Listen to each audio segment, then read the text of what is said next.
Good morning children. छाया मत छूना कविता के 2 काव्यांश आपको पढ़ा दिए थे। अब इसका आखिरी काव्यांश देखिए। दुविधा हत साहस है, दिखता है पंथ नहीं, देह सुखी हो पर मन के दुख का अंत नहीं।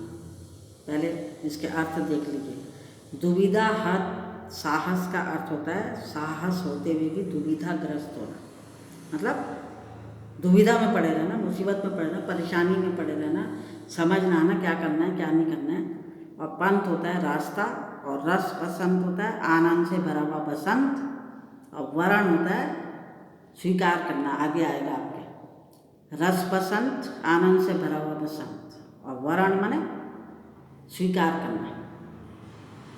पहले 2 पंक्तियाँ देखिए। दुविधा हत साहस है, दिखता है पथ नहीं, देह सुखी हो पर मन के दुख का अंत नहीं। कवि कहते हैं कि दुविधाग्रस्त मतलब किम कर्तव्य विमूढ़ कहते हैं इसको, क्या करें और क्या न करें। ऐसी स्थिति कभी कभी मनुष्य की आ जाती है जब वो मुसीबत में होता है, तो उसे समझ नहीं आता क्या करूँ और क्या ना करूँ। जड़ की तरह खड़ा हो जाता है, मूर्तिवत हो जाता है, जैसे स्टैच्यू होती है, कोई मूर्ति होती है। तो दुविधाग्रस्त किम कर्तव्य विमूढ़ मनुष्य जो है वो निर्णय लेने में असमर्थ हो जाता है। ठीक है। दुविधाओं से ग्रसित होने के कारण मनुष्य को रास्ता नहीं दिखाई देता, उसे पता ही नहीं चलता कौन से रास्ते जाना है, क्योंकि सफलता और असफलता की आशंकाएं सदैव मन में बनी रहती हैं। सफलता मिलेगी या नहीं मिलेगी, असफलता मिलेगी तो क्या होगा। तो ऐसी आशंकाएं, ऐसे डर मनुष्य के मन में बने रहते हैं। ऐसा व्यक्ति भले ही शारीरिक रूप से सुखी हो, देह सुखी हो पर मन के दुख का अंत नहीं। ये पंक्ति है ना आपकी। तो ऐसा व्यक्ति भले ही शारीरिक रूप से सुखी हो, स्वस्थ हो, किंतु मानसिक रूप से अस्वस्थ ही रहता है, परेशान ही रहता है।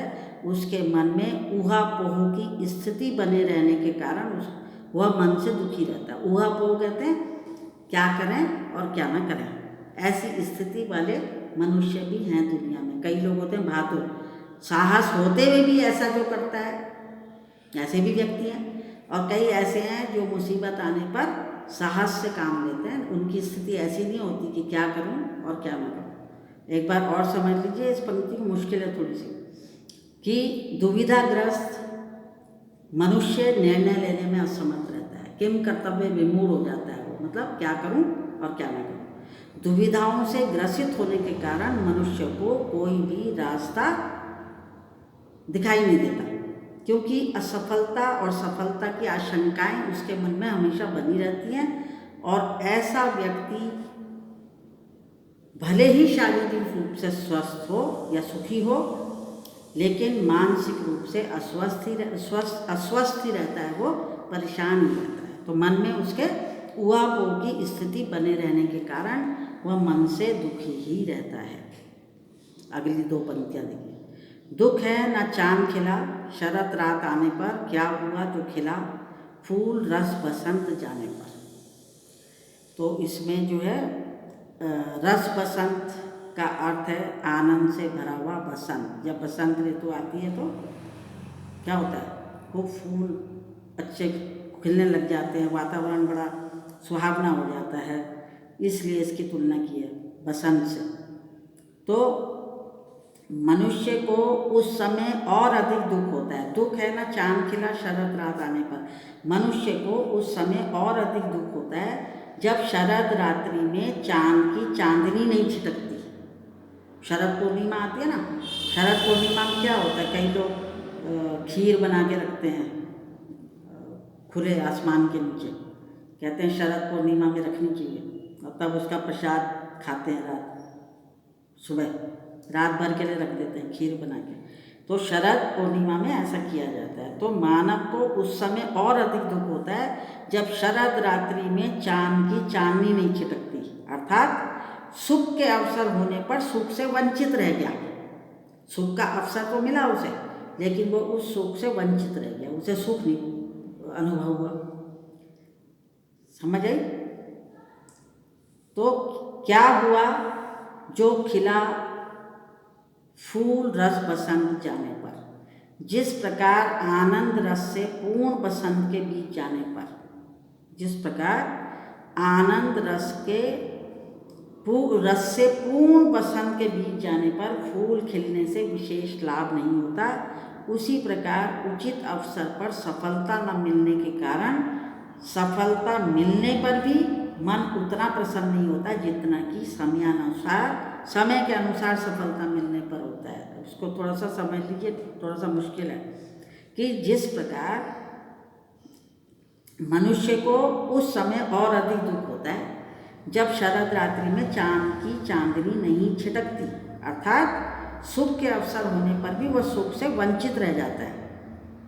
फिर क्या हुआ जो खिला फूल रस बसंत जाने पर, और इस स्थिति में क्या कहा गया है कि जिस प्रकार आनंद रस से पूर्ण बसंत के बीच जाने पर फूल खिलने से विशेष लाभ नहीं होता है, जब बसंत बीत गया तब फूल खिला, तो उसी प्रकार उचित अवसर पर सफलता नहीं मिली और सफलता मिलने पर भी मन उतना प्रसन्न नहीं हुआ जितना कि समय के अनुसार अगर उसे सफलता मिलती तो उसका मन ज़्यादा प्रसन्न होता।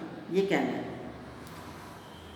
जो न मिला भूल उसे कर तू भविष्य वरण, छाया मत छूना मन होगा दुखूना। और वरण का अर्थ होता है स्वीकार करना। तो ऐसी स्थिति में कवि परामर्श देता है, सलाह देता है लोगों को कि जीवन में जो प्राप्त नहीं हुआ है, जो ना मिला, जीवन में जो प्राप्त नहीं हुआ है उसे भूलकर हमें अपने भविष्य के निर्माण का प्रयत्न करना चाहिए। ये नहीं कि उस बात को पकड़ के बैठ गए कि मुझे असफलता मिली है, अब मैं जब सफल होऊंगा तभी आगे बढ़ूंगा, ऐसा नहीं होना चाहिए। तो ऐसी स्थिति में कवि सलाह दे रहा है लोगों को कि जीवन में जो प्राप्त नहीं हुआ है उसे भूलकर हमें भविष्य के निर्माण का प्रयत्न करना चाहिए, भविष्य को स्वीकार करना चाहिए, क्योंकि अतीत की स्मृतियों को लेकर कल्पना लोक में विचरने से दुख और प्रबल होंगे। जितना हम पुरानी यादों को अपने वर्तमान में याद करेंगे, कल्पना लोक में विचरेंगे, तो और दुख बढ़ेगा और दुख दुगना हो जाएगा। एक बार और सारा देख लीजिए। दुविधाग्रस्त मनुष्य निर्णय लेने में असमर्थ रहता है, मतलब किम कर्तव्य विमूढ़ हो जाता है, उसे समझ नहीं आता क्या करूँ और क्या ना करूँ। दुविधाओं से ग्रसित होने के कारण मनुष्य को रास्ता भी नहीं दिखाई पड़ता, क्योंकि सफलता असफलता की आशंकाएं उसके मन में हमेशा बनी रहती है। तो ऐसा व्यक्ति भले ही शारीरिक रूप से स्वस्थ होता है किंतु मानसिक रूप से अस्वस्थ रहता है, परेशान रहता है, और उसके मन में ऊहापोह की स्थिति बनी रहती है, जिससे उसका मन दुखी रहता है। मनुष्य को उस समय और अधिक दुख होता है जब शरद रात्रि में क्या होता है कि चांद की चांदनी नहीं छिटकती, अर्थात सुख का अवसर प्राप्त होता है लेकिन वो सुख से वंचित रह जाता है। तो जिस प्रकार आनंद रस से पूर्ण बसंत के बीच जाने पर भी मन उतना प्रसन्न नहीं होता है जितना कि समय के अनुसार सफलता मिलने पे होता है। उस फूल के खिलने का क्या फायदा जो बसंत के आने के बाद खिले। मतलब कहने का तात्पर्य क्या है कि उचित अवसर पर सफलता नहीं मिली और बाद में सफलता मिली तो उतनी प्रसन्नता नहीं हुई जितनी कि समय के अनुसार होती प्रसन्नता। ऐसी स्थिति में कवि परामर्श देता है, लोगों को सलाह देता है कि जीवन में जो प्राप्त नहीं हुआ है उसे भूलकर हमें अपने भविष्य का वरण करना चाहिए, भविष्य को स्वीकार करना चाहिए, आगे बढ़ने का प्रयत्न करना चाहिए, क्योंकि अतीत की स्मृतियों को लेकर, पुरानी यादों को लेकर कल्पना लोक में विचरने से दुख और प्रबल होंगे।